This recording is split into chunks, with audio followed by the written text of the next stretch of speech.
Let's look into the trending topics in Twitter today. Today is the 75th birthday of National Congress President Sonia Gandhi.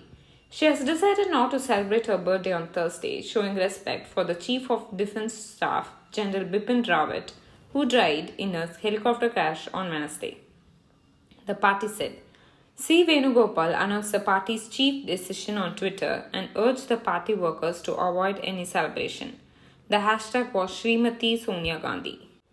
The US President Joe Biden unveiled a plan on Wednesday to make the federal government carbon neutral by 2050, ordering federal agencies to buy electric vehicles, to power facilities with wind, solar, and nuclear energy, and to use sustainable building materials.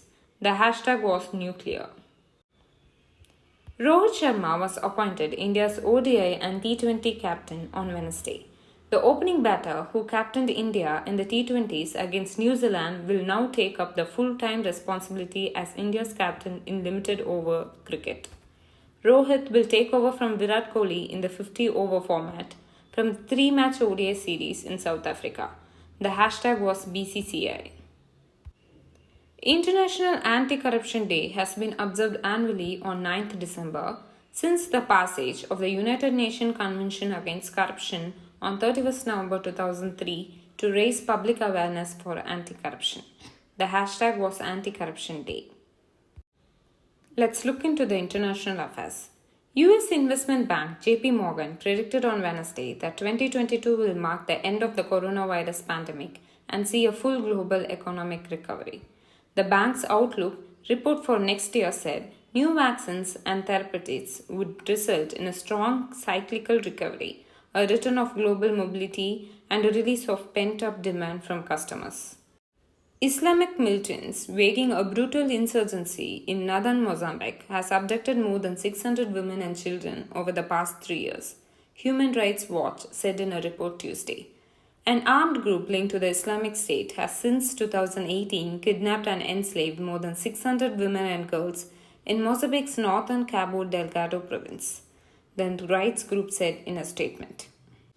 Israel announced on Tuesday the completion of a high-tech underground wall around the Gaza Strip aimed at preventing militants from entering the country.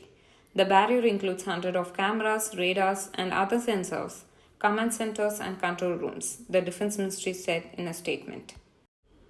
Visa Inc., the world's largest payment processor, on Wednesday launched a global crypto advisory service for clients such as banks and also merchants as the adoption of digital currencies gains steam. The move by Visa comes against the backdrop of unprecedented investor demand for crypto services, and the company's latest offering is geared towards financial institutions eager to attract or retain customers with a crypto offering.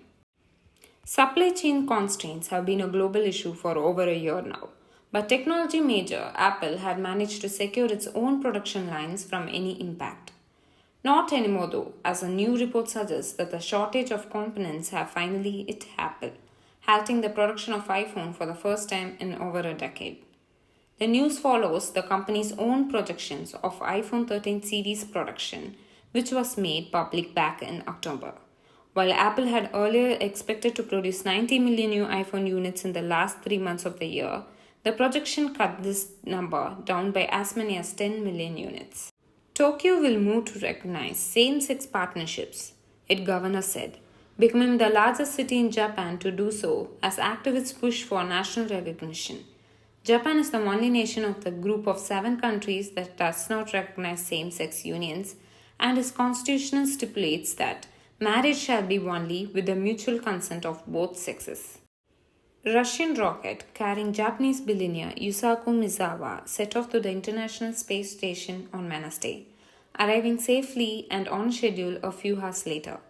Accompanying Misawa on his trip to the space were his assistant Yozo Hirano and Russian cosmonaut Alexander Misirkin.